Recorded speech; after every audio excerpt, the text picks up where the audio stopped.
Welcome to another episode of the Halas Huddle podcast. Here are your hosts, Rob Schwartz and Justin Onayemi, two Bears fans who decided talking into a microphone was better than shouting at their television.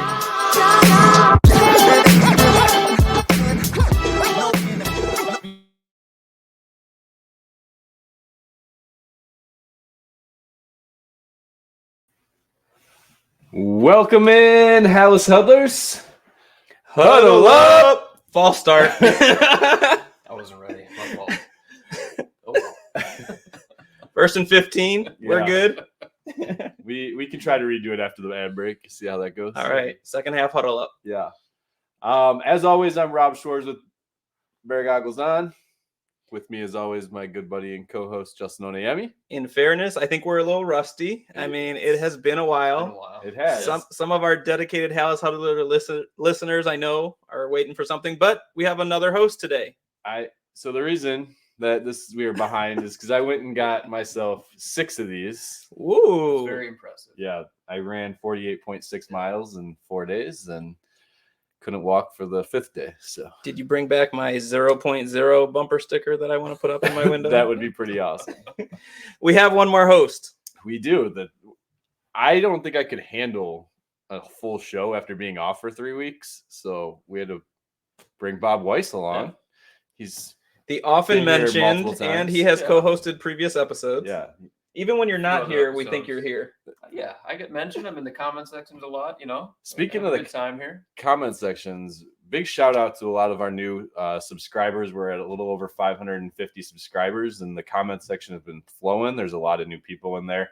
I'm not going to go by name, but I really appreciate the support. And this is year 2. I mean, basically, because the season's over for Chicago. So Unlike last year, where we were able to talk about the postseason right around the 10th week of the season, this one they Kept it interesting through the end. exactly. You know, Right up like, to the that's what we all wanted, right? We wanted to be relevant in the hunt, even though we weren't really in the hunt. We were in the graphic of in the hunt until second to last week of the season. That's true, but I think what's going to come out in this episode is when you say it's what we wanted. I think what I actually wanted was like somehow they actually go 11-6, and Fields is like, yeah, I'm the man, and that isn't, I think, what happened. So I think part of the problem is we wanted them to get, to that 6 to 8 win range and be in the hunt, be on the graphic, but we wanted more of a consistent, like, Justin Fields is the answer, and we didn't get that. We wanted an identity around Justin Fields. Instead, we got the identity of what we always get. The defense. The defense. And something else we wanted that really wasn't in your Bear fan view was we wanted Carolina to be the worst team in the league and get you the number 1 pick. And you got that, which complicates the murkiness of the question of Justin Fields. We're going to get into that for I sure. think we all was in this, but It's an explicit show. Go for it. Fuck the fucking Packers. Hey, What the hell? That wasn't supposed to happen this year either. Right. You know? I mean, come on. is that another Hall of Famer? Or did he have a good year? Let's not get crazy, but he's good. Yeah, he's good. Like, we're going to get into it later, but he's good. He's good. He's good. But Matt LaFleur helps. Yeah. Oh, no doubt. And we'll get into all that. You got to get your own Matt LaFleur then, don't you? Yeah. we do. So this episode, one of the things we're going to do is talk about the hunt for an offensive coordinator. First, we got to number it, though. Oh, you're right. Episode number 74.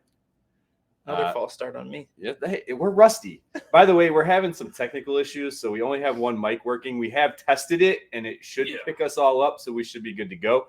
But we're going to get that fixed in 2024. So sure. 2 mics. Episode 74. I put 2 names down. Okay. Both just stellar. Well, Jimbo Players. Covert's like the easy one. Right, 85 Bear. Right. Anytime you can go 85 Bear, obviously you go 85 Bear. But the one that came to my mind, I didn't want to even bring up. Is it the one I put? No, Chris Williams comes to mind for me. Oh my gosh. That's a first round bust. Wow. I didn't want to put any of that juju on this episode, but See, I didn't do any research. And the other guy you had on there was Jermon Bushrod, which I felt was like our yeah, which is fine, but it's again the perils of depending on free agency, right? Like they had to make that move. You're excited they made that move. But the Jay Cutler era, I mean, yeah, you're right. The golden, never mind. So you're right. Episode 74, but we got a lot, and that's why I was trying to get into it. I'm so anxious. Yeah, a lot happened while we were gone. Of course. I mean, the first thing is Matt Eberflus is retained, right? We didn't even get to talk about that. Like, that was one of the things we led up with. It was Matt Eberflus going to stay? Is he going to go? He's here, and he's getting at least one more year. So some of this is going to be us just having the conversations we have in our chat, in our text thread. But something we've all debated, and not just the three of us, but probably all Chicago Bears fans, is keeping Eberflus does that only make sense if you're going the Justin Fields route, or can you separate them? Mm-hmm. What do you guys think? Me personally, I think if you keep Eberflus, you keep Fields. I don't want to say that's the only way forward, because they did fire Luke Getsy, and Matt Eberflus isn't going to develop any quarterback. So if you get the offensive coordinator right, it's okay to bring in a rookie. I mean, at this point, I don't want to necessarily marry those two decisions so tightly. I feel like you're kept Matt Eberflus because you just thought he was the right head coach. And if you think he's the right head coach, then you're trusting that he's going to do right by the quarterback. If you're making the decision on whether to keep the quarterback based on your fear that you're going to fire the coach again after a year, if you think there's a chance you might fire Matt Eberflus next year, you just fire him this year, right? But I think that they just must think that he's the guy. I'm not saying I agree with that. I'm just saying I think they just think that he's the guy they want to work with through this. I'm 100% Team Bob on this one, but I'm going to take it a level further. What it shows me, and what really makes me happy about where they're positioned this offseason, is Ryan Poles is not going to be influenced to make certain decisions for the wrong reasons. Like, he believes in Eberflus, and there's a few reasons why. I mean, it was his initial hire, and he probably looks at that first season. 3-14 doesn't matter to him. The fact that they were 3-14 and still thought they were good, they were 3-15, well, it was his fault, and it was by design to some extent. But the fact that they were 3-14 and still thought they were good, you got to credit Eberflus with. Now, the next season, there was all sorts of stuff, and your assistants are getting fired, and I don't know how much. Well, first of all, any of us don't know as much as Poles knows about all that. Right. And if he's comfortable with that and that's not part of his decision, then fine. But again, the arrow seems to be going up. He took over the defense, which, again, they kind of made that mess themselves, but things seem to be pointing up. And if you still believe in him, like Bob said, that's a separate question of what you need to do at quarterback. And I think Poles realizes that and doesn't just say, well, I got to group them, because that's what. I think there's a little bit too where Poles is more comfortable going through the process of making that decision on the quarterback with Flus, somebody that he's been in the trenches with now for 2 years, making tough decisions, making tough calls, and just rather than adding a whole new variable to the discussion about, am I going to mesh with Jim Harbaugh? Are we going to see eye to eye on making these decisions? Then we got to make the biggest decision of all. Maybe it's better to just make the decision with the guy I know and trust. Well, whether that he's actually a good head coach or not, I don't know, but at least he trusts him and is happy to go through the process with him. And you hope that third voice in the room is whichever offensive coordinator you end up hiring. Right. So with firing of Luke Getsy, though, does that signal that they don't think Justin Fields is necessarily the problem? I mean, they got rid of everybody but Chris Morgan. So is it that offensive game plan, whether it was the daily play calling that they felt was more of an issue? Are they tipping their hand in that regard? I don't know about the problem, but clearly they're saying the OC was a problem. Right. And what I love about Ryan Poles is I feel like, and we're going to talk about it really quick here with the offensive coordinators that they've already started interviewing. There's been 9 of them. They can be paired with either a rookie or they can be paired with Justin Fields. Like, he's definitely not, as much as I just said, like, is he tipping his hand? But he's doing a good job keeping every option open. And I think that's going to keep the phone calls coming, whether it's for hey, are you going to move Justin Fields? What's it going to cost? Hey, are you going to move the first round pick or first overall pick? What's it going to cost? Like, he's playing poker pretty well right now. I mean, we are talking about this through the lens of Fields. But if you scout a quarterback that is you think is going to be can't miss dynamite top 5 quarterback year after year after year, it doesn't matter anything you're talking about Fields. You go that route. Right. So that's kind of, but you still gotta. I mean, to Rob's point, you have to talk to these OCs, the interview process, about just how flexible they are with any quarterback, right? You can't just hire a guy. Well, he only works with Caleb Williams. If we had a different quarterback, he'd be a terrible offensive coordinator. Like, that's not who you hire. You hire the guy who's going to take the strengths of who you have, marry it to their system, and move forward that way. So definitely agree. And as I look at that group of 9, and we're all kind of come up with our top 3, that's part of what you look at is guys that have had experience working with different types of quarterbacks and things like whereas that. Getsy really just, Yeah. He's off of Aaron Rodgers' tree. He knows He's off what of Aaron Rodgers' He knows tree. what it's Right. like to be the third guy down in command working with Aaron Rodgers. It's And like Nagy coaching Mahomes. Right. Well, right. I don't know. They took a step back this year. And they're in the AFC Championship. So As of the big recording. step back. All right. Well, we mentioned 9. I'm just going to quickly name all of them before we give who we like. So far they have announced that they have going to or have interviewed Clint Kubiak, Shane Waldron, Zach Robinson, Cliff Kingsbury, Greg Roman, Greg Olson, not the tight end, Liam Cohen, Thomas Brown, and Marcus Brady. Not Wayne Brady. Not Wayne Brady. Is Wayne Brady going to have this? We like to bring in show references. We do. For you younger ones, it's a Chappelle show reference. Go, yeah. I mean, he's Go got look some those Netflix up. specials. I'm sure they've seen him on there. Yeah, that's true. Kind of well known. Yeah. All right. So you named them all. How do you want to do this? I mean, let's just go for it. Just go through who we think our top candidates are. Yeah, I mean, Well, how about this? Because we didn't talk before the show of who our top 3 are. If we No, have a yeah. similar top 3, then we could all pick somebody to talk Right. about. But if it could be pretty different, I don't know. So, all right, let's go 3. Well, what was Bob going to say? I was Let's just go. going to say, like, it's not even just about which of these candidates. I think we all agree that we want somebody with previous play calling experience, right? But I'm looking for not just previous play calling experience, but somebody who has previous experience installing an entire offense, actually coordinating the offensive line with the receivers, with the quarterback reads, like the whole operation. Like, some of these guys are great. You were, the offensive coordinator for a head coach that called all the plays, and it was their offense. Like, really, that happened with Matt Nagy, right? It was Andy Reid's offense, but he was Right. the offensive coordinator, but he came here and just couldn't install it and teach it the same way. It wasn't his system, right?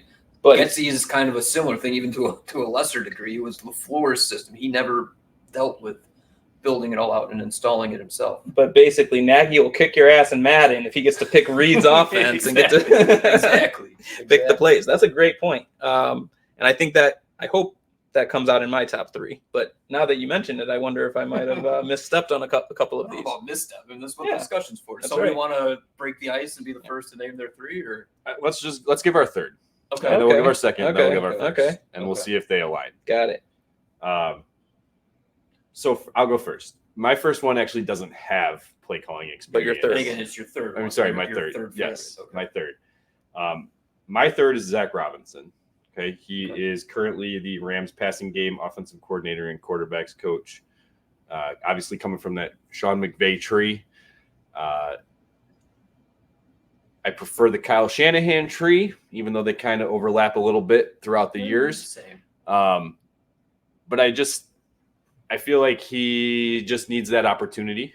And I think that coming here to Chicago, he's a younger guy, like could either take on a quarterback coming out of the draft, could even work with Justin Fields. Either way, Zach Robinson, that's my number 3 on my list. All right. Since he's your 3, I'm not going to bash you or anything, but you sound like you're one of the McCaskies or something. Like, let's hire some cheap guy who's no experience. I want that up and comer. I made a from no the way tree. list. Like- I made a no way list, and he's on it. Nice. But Nice.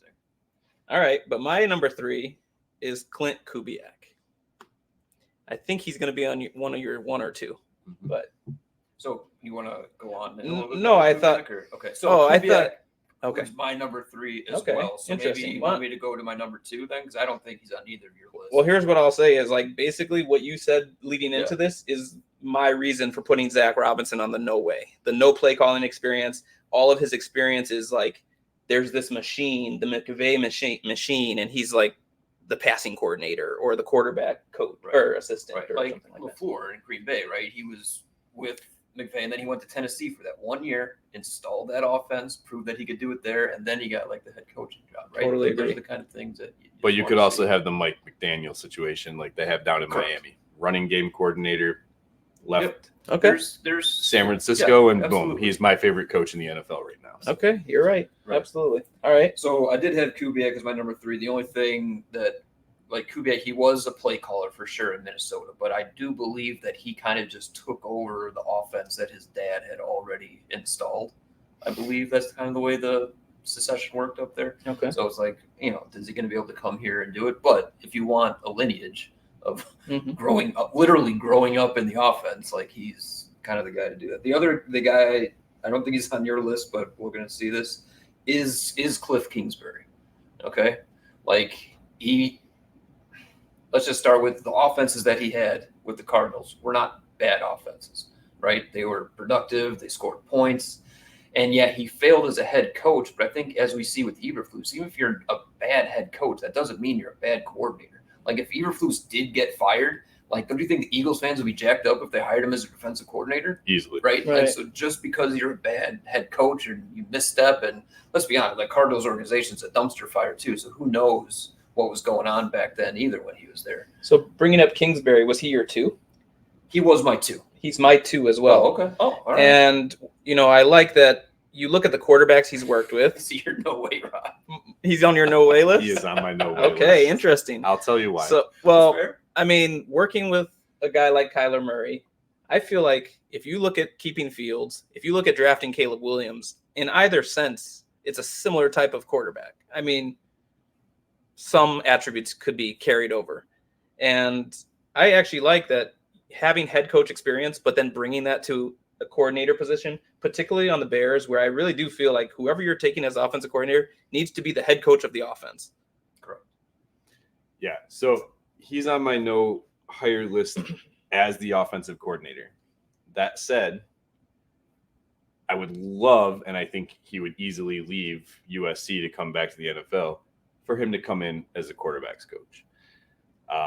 Only if it's Caleb Williams or even if it's Fields. Either way, I don't have a problem with it. He's had his hands on Johnny Manziel, right? Awesome in college. When to start there? He was an awesome college quarterback, though, right? He just didn't have the mentality to Right. handle It was the more of a NFL. Okay. maturity thing than an ability. He had his hands on Kyler Murray before he got to the NFL, right? Like he was at Texas A&M, then he transferred, got with Lincoln Riley. He had his hands on Patrick Mahomes. Speaking of Patrick Mahomes, Patrick Mahomes had this to say about Cliff Kingsbury. Okay. Someone asked him in 2022, okay, how he had helped him when he was at Texas Tech. Mahomes' exact quote was, I think the biggest thing is you see with a lot of young quarterbacks is whenever they get to a coach, they kind of try to restrict them and kind of try to make them this model of how the quarterback position is supposed to be played. Sounds like Getsy with Fields to me right now. Sounds like Nagy with Fields to me right now. I think he was early in the game of just saying, hey, let's maximize your strengths. He would teach me here and there how to kind of be more mechanical and get in the pocket and the fundamentals of the game, but he never restricted who I was, and I think that's kind of amplified with Coach Reed now. But it was something where I could have tried to make me this pocket quarterback who kind of had the right fundamentals, but he let me be who I was kind of off and on the field, and it helped me become the player I am. This is Kingsbury, This is Kingsbury. and he's on your. He is on my no OC list. The only reason I don't like him as an offensive coordinator is I don't like his play calling. He has too many issues where he starts off hot. The NFL catches up to him. That offense, it dies towards the end of the year. It happened consistently in Arizona. It happened consistently in college. Some of the bonehead things that reminds me of Getsy, like he wouldn't run a shotgun play in certain situations, but then like on 4th and 1, he would run shotgun. Like just get under center, get lined up, run the fucking ball, right? Okay. Like those things bothered me. So he's on my no OC list. He's on my yes, please be my quarterback coach list. All right. Who's your number 2? My number 2 is Shane Waldron. Shane Waldron would be in the NFL right now if it wasn't. He'd still probably be the Seattle offensive coordinator. He's done a great job with Geno Smith. If it wasn't for Pete Carroll basically deciding to leave. Waldron is my number 1, right? My number 1 as well. So what's his? Yeah, we had the exact same 3. What's his like lineage? Like, where was he before?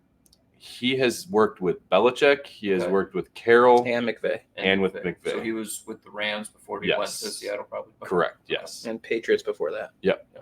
Okay. Yeah, I mean, he's just kind of the total package at this point. He was already the head coach of the offense in Seattle. I mean, Pete Carroll is, obviously, CEO. Great head coach, CEO of everything, right? But I mean, he was running the offense. He installed the offense. He got a young quarterback. He was basically Getsy here, but just did a better fucking job. Well, better at his job as well. Exactly. Yeah, I mean, I think he checks every single box that we want here. Yeah. And what he did with Geno Smith, again, not like reading through the tea leaves or whatever, but that's a reclamation project. So you're hoping he comes in and does that with Fields. I think he'd be capable working with either Fields. I think Williams, he made it rookie. work with Geno Smith, right? Yeah, he got Geno Smith into a caliber quarterback that could go win a playoff game. I don't think they did last year, but I mean, he could go win a playoff game easily. And well, you got number 1 then, right? Yeah, my number 1 is Clint Kubiak. Okay. I love the lineage. It reminds me of Shanahan, right? Kubiak, his dad, Gary Kubiak, was a great play caller. I believe he got a Super Bowl with Denver. Or maybe it was after he left. He was the head coach when Peyton Manning ended up winning.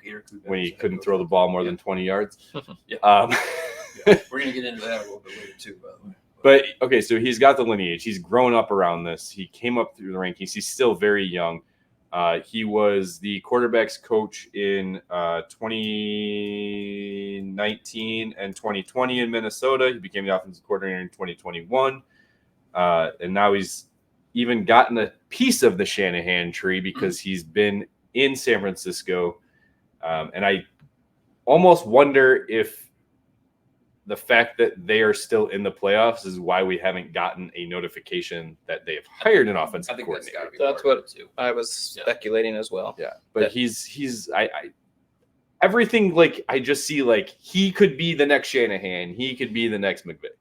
Now, when I say that's what's holding things up, they can't have some kind of gentleman's agreement. You know what I mean? I don't think. I don't really know what the rules, because the rules changed this year. So couldn't you miss out on another candidate if you think you got him locked in and you wait and wait and wait? I mean, there's a specific hiring cycle now. You actually can't hire somebody until 2 weeks. I think, and you can't even, maybe tomorrow is the first day you even can. And you can't interview them in person now. You can only interview them over Zoom. Yeah. Thought I heard they flew out to because Kingsbury is not an NFL employee right at the moment. Okay. Yeah, so it's a little different. Okay. Well, I mean, there were 9 people. I don't think we need to go into all of them, and we don't even need to go with the no-way list. Thing before we go into break, of course. I don't like this narrative that the OC job for the Bears is an unattractive spot just because Eberflus might, he's got a 4-year deal, he's got 1 year, maybe he'll get it's a fantastic spot. What kind of offensive coordinator is going to a job expecting that that's where they're going to be the coordinator for 5 or 6 years? Like, if they got talented players, which the Bears will have, you want to work with those talented players for 1 or 2 years and use that as a stepping stone to your next job. Like, you welcome an opportunity like this. And it could even be in that spot. I mean, it could be that too. It could be this, like a Lovie Smith down. It didn't work out with Cutter or whatever, but they just pushed Lovie Smith aside, had the hot and up and coming OC be the head coach. It literally could be right here with the Bears. I mean, I don't see that happening because if you're good enough that they want to do that, I would hope team success follows. So it's that murky area where somehow the offense looks amazing, the defense takes 5 steps back, but that's not really how this looks like it's shaping up. And then I also assume the Bears will be aggressive in their contract offers. You know what I'm saying? I'm sure that they will make sure that these people are well compensated. Well, they just got rid of what's his name? Was it Cliff Stein? Who was their contract guy? Zimmerman, I think, and big breakdown on that. And was it really sounds like part of the reasoning that they got rid of him is because he's gone from being this like fair on both sides, like negotiator, to very stingy. And I wonder if that's the reason why we're seeing issues with Jalen Johnson not getting a contract, and we're seeing Roquan Smith not getting a contract. I And think it's going to work out well for Jalen. well, Because yeah, Poles is like, in he the will end, be yeah, here, yeah, and then he yeah, goes yeah. all pro, he goes Pro Bowl, he goes everything. He says, and he's still pay me saying number one. he's going to be here, but you just now owe him a ton of money because you should have signed him He's 24 and around he's the same playing like a time number as one you corner. did Cole Kmet. Yeah, Because Could've, Cole should've. Kmet had a great season. Yeah. I mean, if Cole Kmet played that out, he'd probably be making more this year. We don't know the whole story. I mean, obviously, Jalen Johnson at some point, even if he was trying to negotiate the whole time and it wasn't going through, he was definitely betting on himself. Yeah. He won the bet. That's right. So, all right. So I think we're going to take a break here. Yeah. And then on the Did you have any more on your like no fly zone that you I'm need gonna to be like honest, point I out? don't really know enough about some of those other candidates. I will just say Okay. that the What OC, about- the can I- OC can I say- from the Panthers, I think Yeah, is just like that's- so unproven. He might be. He's very well regarded from what I understand. Yes, because but, he like, came also from the Sean McVay But tree. like, come on, you gotta show me more Yeah. before. And then Marcus Brady kind of looks like, oh, that's Eberflus's guy. Yeah, I Yeah, don't want that looks anything like- to that do looks with like a Marcus favor Brady. He is to- on my no. All right. Yeah. Okay, but I gotta ask, Greg Roman. I have a note here for Greg Roman. It's one of those things where it's like, if that's really what they decide, I have no choice but to say, okay, I trust you. Or So you just I- fact finding. like, I think to Greg use- Roman gets too much flack for the fact that people say he doesn't throw the football. That said, I am only wanting Greg Roman if they keep Justin Fields. I don't want him See, bringing that goes back to along. my point a few. These Like, are separate decisions? I don't want an offensive coordinator that only works with one particular Yeah, quarterback. that means you're Completely not a good agree. offensive That's why coordinator. he's Right. lower, like way Okay. lower on my And want my list. biggest He was on red my- flag with him is No like, way. how long has he been out of the NFL now? 2 years? Only a year. Only a year. Just like, Okay. yeah, I put him on my But no look what way happened. list. He left, and now Yeah, Lamar no, Jackson's exactly. going to get the He's MVP, again. right? No, yeah. yeah. So it's I'm not whatever. I'm not the biggest Roman fan, but Okay. whatever. Just had to Alright. get that out there. Yeah. So we're going to take a break here. And then after the break, we have a special way we want to talk about Justin Fields' dilemma. Yeah, you're gonna intro that because it's your I'll coach you guys along. it's your I'm segment the- that you came up with. I'm the SC, All right, segment coordinator. all right. Enjoy these ads.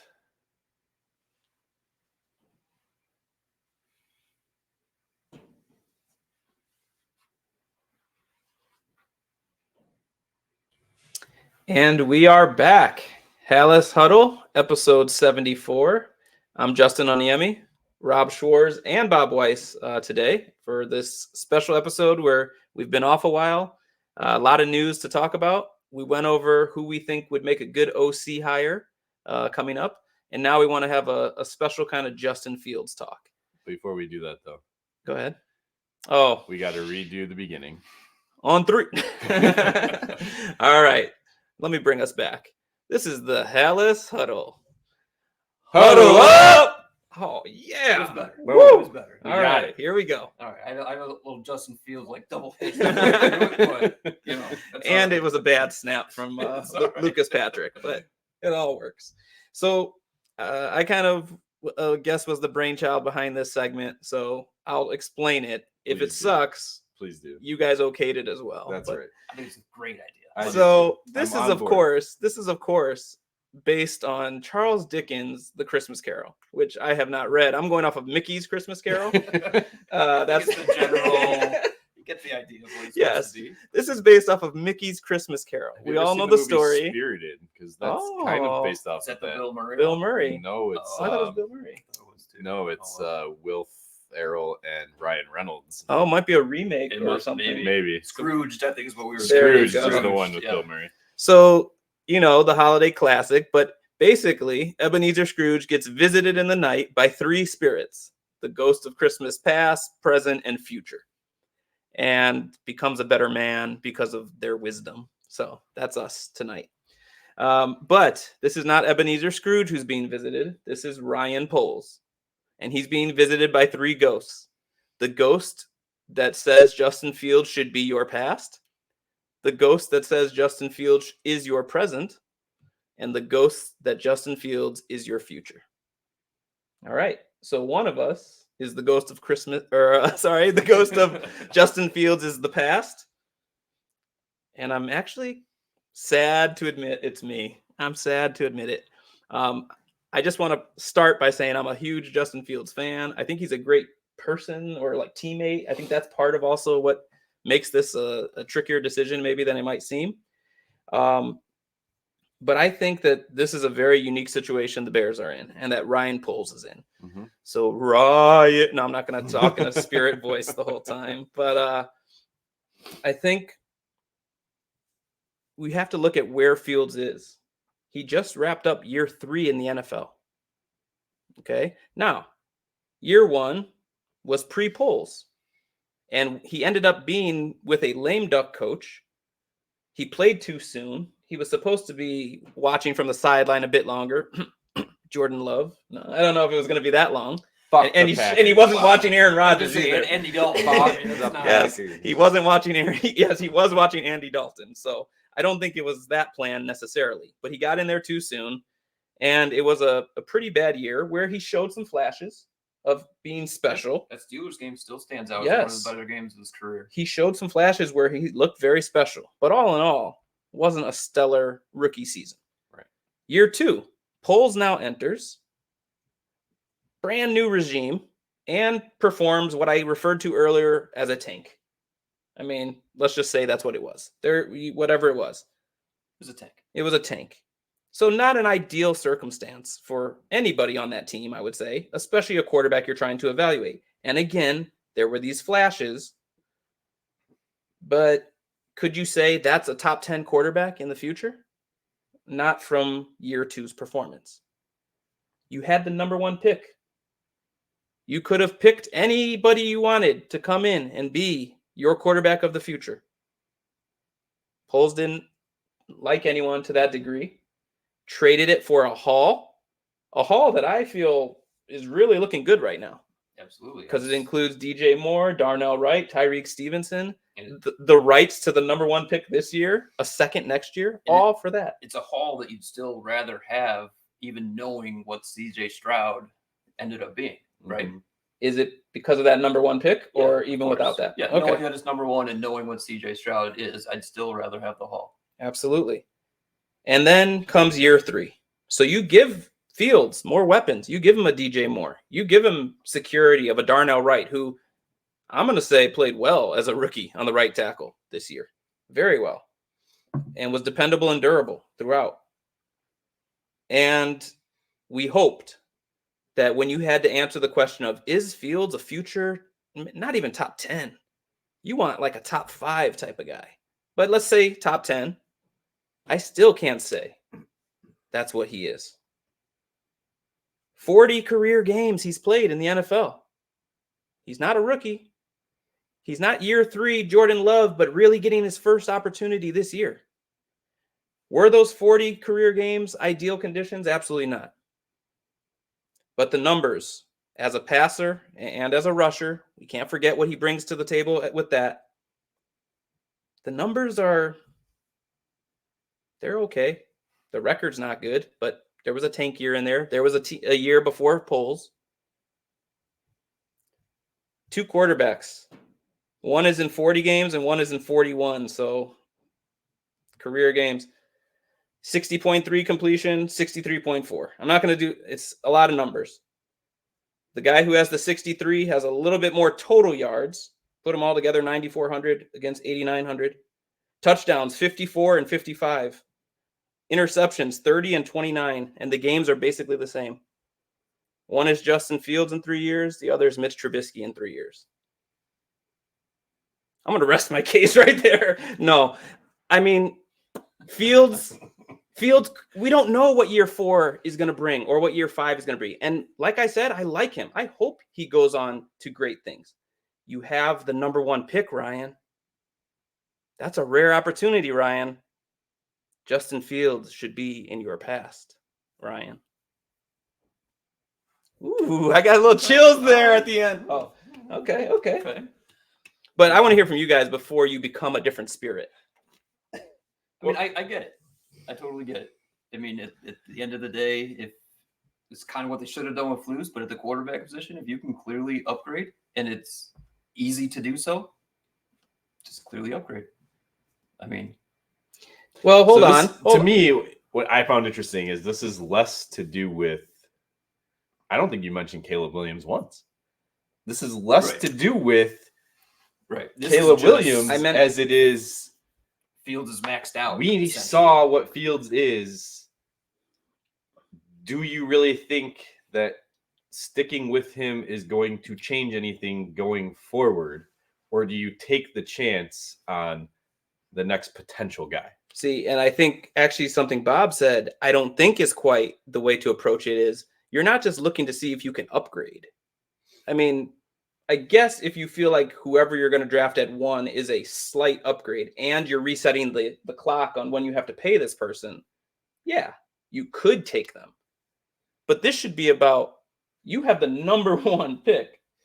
And there's at least one, but maybe more than one guy that's like that special type of quarterback. Yeah, I mean, So yes, I should have mentioned Caleb Williams. I got a lot I want to say about him. I think he is a special quarterback, and you're resetting the clock. And actually, now that we talk about it from this lens, when I look at the floor of Caleb Williams and the floor of Justin Fields, yeah, they're I mean, probably similar. If not, I think Caleb Williams has a higher I think floor. Caleb Williams' floor is probably higher Yeah. than Justin. And you're Fields. resetting the clock. You look at some of these number 1 quarterbacks. Trevor Lawrence is a great example. Like, or maybe he hasn't lived up to his potential, but he has multiple 4,000-yard passing seasons. He's won a playoff game already, and he still hasn't reached his potential. Like, that's a pretty good floor for some of these. The 4,000 yards no Number Bear 1 quarterback has ever ever done. done. The playoff win, like 5 have done. Right. Right. So I mean, it's yeah. I mean, when I was on this podcast last, right, was week 1 of this season, and even then, I had said I don't think there's anything Justin Fields can do that will make me think he's a better prospect than Caleb Williams. And Caleb Williams' stock has actually probably gone down a little bit since that point, but it's this. The case still stands that you have a real legit prospect. You have the number 1 pick, and you just make that tough decision. And when you said that, we didn't know if you'd have the number 10 pick and the number 7. Right. And do you need to Right. package Are you gonna those have to for the trade up? one? And I was never for trading up for Caleb Williams if we had to. Okay. But Yeah. if we were It's gifted, not the And I conversation. just got one more thing to say about moving on from Fields for Caleb Williams. Like the Colts moved on from Peyton Manning, and Peyton Manning went on to have record-breaking seasons in the Broncos and won a Super Bowl. And the quarterback the Colts selected retired early, and nobody says that was a bad decision. Nobody. It was the right It was decision. the right decision. So we're gonna act like Justin Fields is this untouchable? Like, he's got to be the guy. He's him. When And that's why I mentioned the fact that he He's got seems this like a guy good coming in. teammate and a leader Yeah. and those types of things. Those intangibles. And I don't know anything about Caleb Williams in regards to those Right. types of things. I'm not just going to listen Yeah. to a few things. These guys have to do their due diligence to exactly, I was scout gonna say, and all that. talk about both sides of my mouth a little bit here, Yeah. but the evaluation on Caleb Williams isn't done yet. It's just not done yet, right? If he comes back and yes, he's a top 4 or 5 quarterback to ever come out since Peyton Manning, then yeah, that's an easy decision. If he's more in the tier of just he's your typical best quarterback in the draft, it's one you see 25 out of the last 30 years, then it's whatever, a little different. But All right. So Poles is shooken. He gets back to sleep, I believe, and he gets visited by another spirit. The spirit of Justin Fields is your present. yeah, so in the ghost of the present, I think it's important to start out with the kind of what I just talked about. The evaluation on Caleb Williams isn't great. He's selfish. He's a guy that teammates aren't going to rally around. He's spectacular, but he's just like Justin Fields. He can make the off script up, but he can't do stuff within context of the offense. And he's not one of the top 4 or 5 quarterback prospects in the last 30 years. That's just not him. So then what are you going to do? What are we going to do? I think what we got to do is first fairly evaluate who Justin Fields is right now. Justin already did a good part of that, but I heard this from one of my buddies back home, but the Justin Fields experience kind of seems like that big time summer blockbuster movie where like the trailer is just unbelievable and awesome. And you go see the movie, and you're like, yeah, that was pretty cool. But like everything was in the trailer. The rest of the movie kind of sucked. You know, it's like, I'm glad I went. It was fun, but so what, right?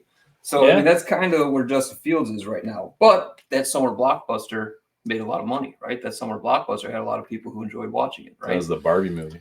Put Maybe. some stars in the sequel. Put some stars in the sequel and bring it all back. You know, exactly. There's something to build with there. Now, I'm trying to interrupt you, but in this scenario, great spirit, is Caleb Williams still thought of as a consensus number one that people are going to trade a haul for? Yes, he is still somebody that a desperate team at, say, 11 in Vegas is still going to come up and give you a haul for. Okay. So I actually want to put this, who is Justin Fields right now, in a little bit more context. So I actually put some quarterback tiers together. Okay. So let's just go through them real quick. I don't want too much time on this, but I'm going to come back to it later. In my mind, there you got 4 elite quarterbacks in the NFL. You got Josh Allen, Lamar Jackson, Joe Burrow, and Patrick Mahomes. Now, these are in no particular order. If you're in a tier, you could be 1 through 4. It doesn't really matter. I don't really care about that. My next tier is what I'm just calling winners. These are guys who they just win games. They win games because they're effective, because they can make plays. They just win. They're in a good system. The system weapons that they could win. I got Aaron Rodgers, CJ Stroud, Trevor Lawrence, Justin Herbert, Dak Prescott, Jalen Hurts, Jared Goff, Jordan Love, Brock Purdy, and Matthew Stafford. That's 10 more guys. Okay. So that's 14 players at least that are just clearly better than Justin Fields. Okay. Almost half the league. Almost half the league. So at best, and again, Justin Fields is in this next tier. So he could be 15. He could be 24. I don't care how you want to rank him. Right. But of the guy, let me go through this tier real quick. I got Tua. I got What's it called though? This is just starters. These are just starters in the NFL, right? The last guy in this tier is still the 24th best quarterback in the world, right? Like it's still pretty good. Like you can still take that guy and, compete in the NFL with these players.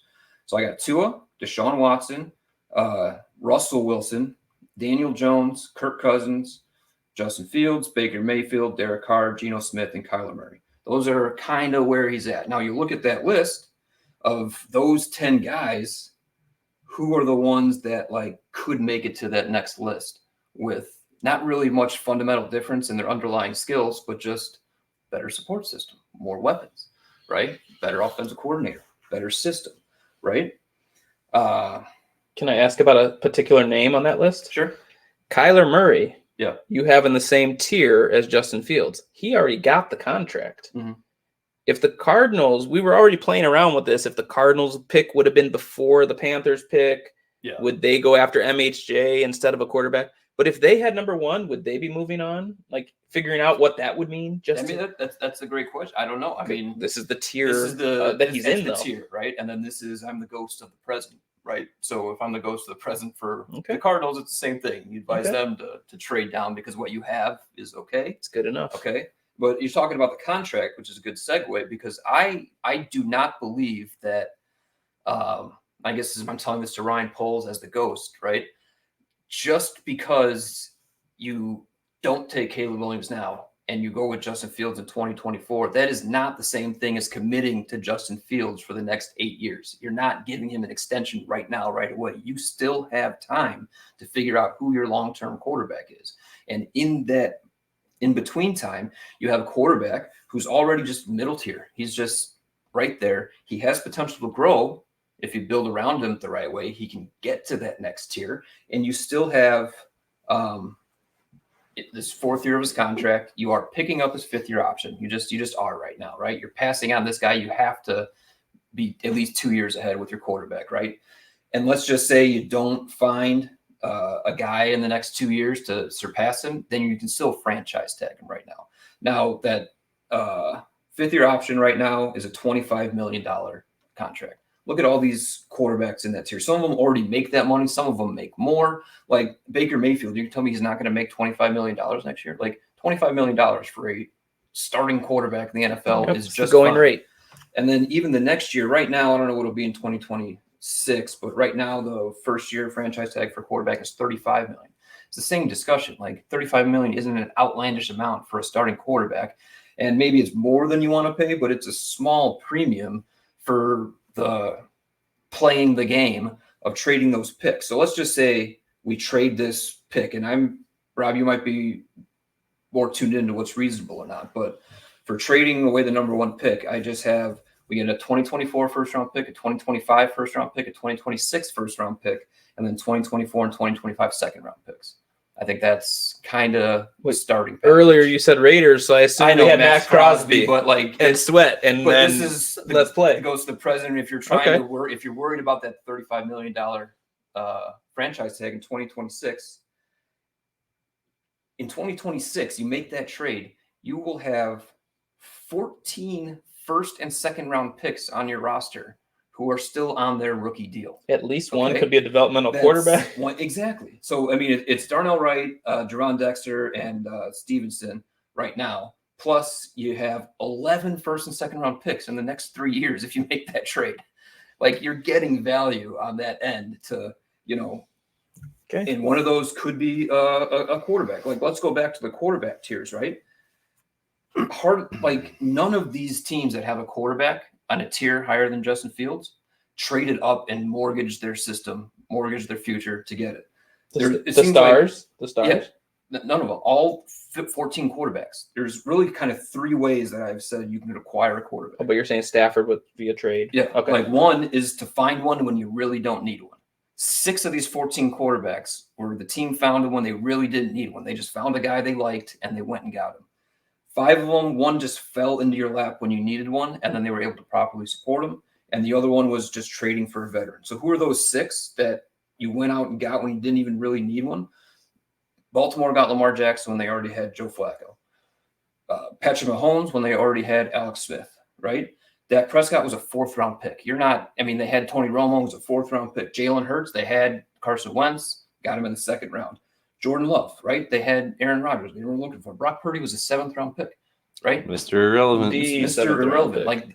I want him to win the Super Bowl. 3 more drafts to find another quarterback. Especially we're with not all those really picks. looking at them. All those picks. And then the other picks, or the picks too, if you want to make a trade, who knows what's going to happen? Who knows who's going to become available, right? Aaron Rodgers, Jared Goff, Matthew Stafford, you have all that ammunition to trade for a veteran who's. And then the other ones are you drafted a quarterback high when you needed one and it worked out for you, right? That's certainly an option. But again, none of these are, oh my gosh, like Joe Burrow and Trevor Lawrence. These guys were number one overall picks. They always were going to be. But Josh Allen wasn't, he's 7, I think, or but he wasn't like a can't-miss guy. Even CJ Stroud was a can't-miss guy. Justin Herbert, right? So there's lots of ways to still find quarterbacks over the next 3 years without committing to a mid-starting quarterback. You are a wise spirit, ghost of Justin Fields present. Let's take those picks. Let's build out the whole roster. Let's build up that O-line, build up that D-line. Let's find an offensive coordinator. And let's just keep our eyes open for another juggernaut. Just be a juggernaut. Just have keep talent your eyes open like for that crazy. next quarterback. Okay. Great spirit. There's one more spirit that visits Ryan Poles in the night. He comes running up because he runs marathons, I think. This particular spirit. The spirit of Justin Fields' future is the future. I mean, I don't think it's any secret that I'm still a pretty big Justin Fields supporter, right? A lot of what Bob said, though, is going to go along with what I'm going to say. You're going to build this team. I'm looking for a 1-tier jump, though. You're going to give us the... Well, that's the thing. You're looking to build this team before you worry about finding the quarterback, okay? Right now, the biggest reason why you're going to keep Justin Fields, the locker room. I don't know. I can't even count on my 2 hands how many players on this roster have publicly come out and declared Justin should be their quarterback. Just yesterday, we watched Lamar Jackson move on to the AFC Championship. I'm not going to sit here and tell you that Justin Fields is Lamar Jackson as of today. He's not. He didn't throw for over 200 yards in that game. He ran for 100 and he threw for $155. We've been talking about this all year. Those are yards. 255 total yards is what matters. It doesn't matter how you get them. What I see when I watch Lamar Jackson versus what I see when I watch Justin Fields is better play calling. The ability for him to do what he needs to do. People want to say that Lamar Jackson doesn't have a wide receiver core. I'm going to push back on that because, yeah, DJ Moore is better than anyone in that locker room in Baltimore, okay? But when you look at the depth and you look at Zay Flowers and you look at Odell Beckham Jr., who kind of like rejuvenated himself, right? Rashad Bateman, another first-round wide receiver. Like Mark Andrews for half the year, he has weapons. They would trade almost any of those guys straight up for Valus. Yep. Oh, wait, he's older than all of them. I was going to say he's older than all of them combined. Odell might have him by a month. Maybe. My whole argument, though, is this team wants Justin Fields. We heard the fans chanting after the Atlanta game that they want Justin Fields. You see the elite throws that he can make. Darnell Mooney had a down year. Okay, people try to say that Justin Fields didn't throw him the ball. He threw the ball to him 61 times. He only caught 30-something. That wasn't all on Justin Fields. There was many times that Darnell Wright dropped the ball. There was many times that Darnell Wright was out of position. Mooney. He said Darnell Wright. Did I say Darnell Wright? That time you did. Oh. Sorry. I'm trying to preach. That would be under Nagy, maybe. Yeah, so that would be under Nagy. The Santa's sleigh. Right. If you mentioned trading down, right? There's a dream scenario that could play out right now because there's two quarterbacks in this draft that I value higher than anyone else. Okay. Michael Penix is already almost as old as Justin Fields. Bo Nix is already almost as old as Justin Fields. Drafting those guys makes zero sense to me. But there's going to be teams that are going to be out there that do it. Okay.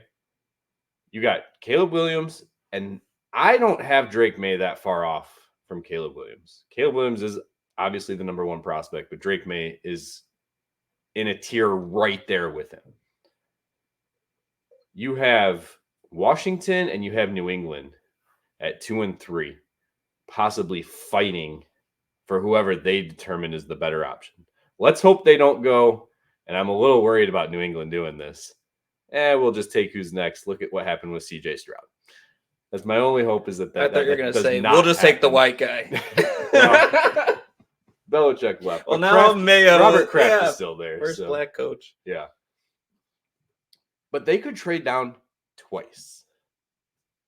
And I'm not saying you trade down twice and still get Marvin Harrison Jr. That's not going to happen. But you could trade down once. I mean, it's possible. Oh, I thought you meant from 1 to 2. You could 2 to 3. From 1 to 2 and 2 to 3. That would be the dream scenario, and you still get Marvin Harrison Jr. I don't think that's going to be that good, but you could still trade down from either 1 to 2. I think 1 to 1 2 to is 3. Definitely on the table. I think Washington would. I do too, especially Caleb Williams coming from that DC okay. area. Okay, 1 to 2. And then I'd go down 2 but to now wherever, you're 2. And then come back up from wherever back to You're 3. the ghost of Fields is the absolute future. So 2, you're shopping that as well. I am shopping that as well. I'm going to come out of this draft with an offensive tackle. I'm going to come out of this draft with a wide receiver that's from the top 3. And there's 2 really good ones right behind Marvin Harrison Jr. and Malik Neighbors and Roma Dudze. And I'm going to come out of this draft with a defensive end. Okay. To me, I think Jared Verse out of Florida State is the best fit. And I think he could be there at 9. Because let's not forget, Chicago also has the 9th pick in this draft. That's right. Good player there at 9. This is a deep draft for blue chippers. Right. Yes. You know, I want them to get a second-round pick within one of these 2 deals or even just one of these deals. And I want them to get a center. I really do. We talked about this in our chat. Do you want a rookie quarterback and a rookie center? That's probably not a great combination, right? There aren't a great amount of offensive centers that are going to be available in free agency. I think the draft is where you're going to have to go. There's a couple names. But if you have Justin Fields going into year 4, playing in a similar system, we didn't talk about this with the OCs. Clint Kubiak, Shane Waldron, they're going to be it's going to be a very similar system if one of those guys are hired as to what we saw with Luke Getsy. What we need to see, and we saw first 15, 20 plays, right? Every week. Fantastic, because it was scripted. It's the play calling that takes after the fact. I want to say something, though, to what Bob keeps saying about, like, installing an offense. Yes. And I can really more speak to, like, the 0-4 start. It started to look better maybe later in the season. But during that 0-4 start, you could look at Fields and judge him, but you had guys blocking each other. Yeah, and you had, like, receivers running the same route at the same depth. Like, it wasn't installed correctly across the I board. want to say the offensive line, like, is terrible. I don't think the players on the offensive line is terrible outside of the center. Like, a lot of the times when he had no time wasn't other than the center. Guys getting beat immediately. It was protection issues. It was protection scheme Who's picking issues. this guy up? Right. I mean, whenever we complain about Justin Fields holding the ball for 6 seconds, right? That's the good O-line's blocking. holding up for 6 seconds, Right. right? Like they can block. It's just that you got to marry the schemes across all the positions. They do need offensive guard depth. Agreed. Because Yes. Great. I mean, I told you I'd almost rather them get the center for agency and then use those mid-round picks on interior offensive line depth. But Right. I mean, it's all the same thing. You got to bolster the line. Great spirit. Please tell me we're not passing up on Caleb Williams because there's a lack of free agent depth at center, and you think it's a good time to draft a center. So you'll draft a center in the second round over Caleb Williams. No. No, you just threw that in there, so I don't want to. I want to point out, I am the ghost of Christmas / Justin Fields' future. I know the future. I see the future. Center is the number one positional of need. You give him a center. Wow. Give him a center. You give him a weapon. That's all you need. Everything started to crumble. And all That was the future. That was telling you boom. what you need. And to now do. Ryan Poles wakes up with 3 wonderful options. I think that's important to note, right? Like, these are all He could take good any of the options, advice. It's a right? win, Like, as win, Bear fans, we're all like win. fighting each other about who do we like, what do we want. Like, they're all good. They're all good. And they all come with risk that they may not work. Yeah. Some of them He have, could fail. Some of them have a risk of There's- no ceiling. Some have a risk that there's a bad floor. But When I say it's a win-win-win, it's really the process that's a win. We've talked about this with the Chase Claypool trade. The process was there, right? If Ryan Poles goes down the wrong path, he's going to lose his job. But you can justify the process. We talked about it with Andrew Luck, right? No one's saying like, oh, the Colts made a poor decision of drafting Andrew Luck, even though he retired way earlier than and anyone Peyton would have Manning expected. broke records and Right. won a Super Bowl. Right. And the Colts never did. Right. But it was the right decision. No one's going to sit here and tell you that was a bad decision by them. No one's going to come back and say, oh, yeah, that was a bad decision by Ryan Poles. That's why he got fired. It just didn't work out. I was going to ask at that time when you brought it up, but like, would they say they didn't put enough around him? And the whole point was you're trying to get a rookie deal and put the stuff around him. Well, So that's if the you go thing, Caleb though. Williams, you need to do They that. didn't put enough around him. That offensive line Yeah, was they didn't. shit I know. until they got I Quentin know. Nelson, I understand. and he got And that's the pounded. thing. Like, they were, even if they had Peyton Manning on that team that year, I still think they were missing the playoffs. They were not Oh, easily. good. Like, the Bears right now is a better situation than the Colts were. When Plus, we Andrew got to Luck was remember, it was a little bit easier for them to make that decision because he was coming off of like the neck surgery Yes, with yes, the. I mean, but the point, and we're still talking about at that time already a first ballot Hall of Famer, Right. Who went on to be even better afterwards, Right. And we're like, they said no to that, and we're worried about Justin Fields, who's a nice quarterback. We all like Justin Fields. We all like Justin Fields, but he's just right now he's a nice quarterback. I think if he is in your past and you're spending that number 1 pick, as you said, don't forget you have number 9. You didn't have to trade assets to get number 1. You have number 9. You have lots of cap space. So you should be putting this person in a position to succeed. I hope all 3 options are viable for the Bears to have a very solid 2024 and a very amazing 5-year outlook. No matter what happens with Justin Fields in Chicago, I just want to see him land, whether it's staying here or moving on, with someone who gives him a better offensive system, because I do think that he can succeed. And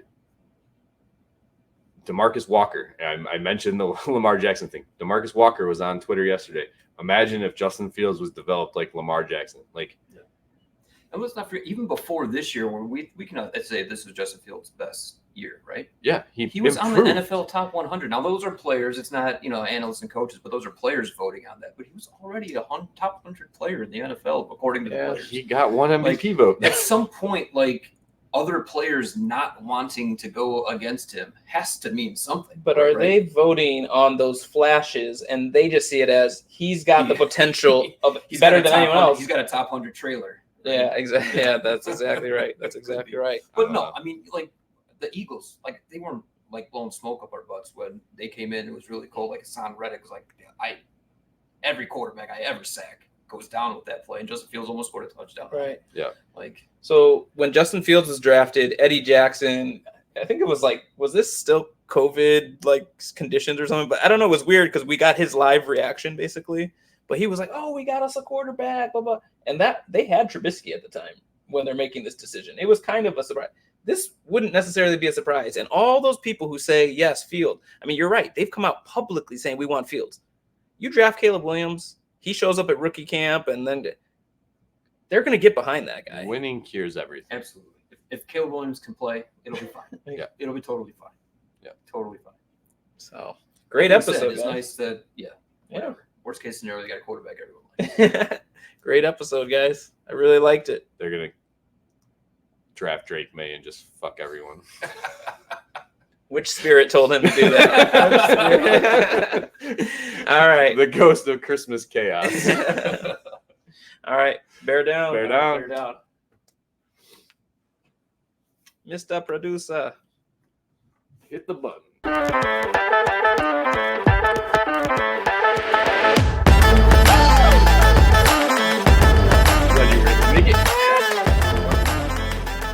Long time off, man. We're back.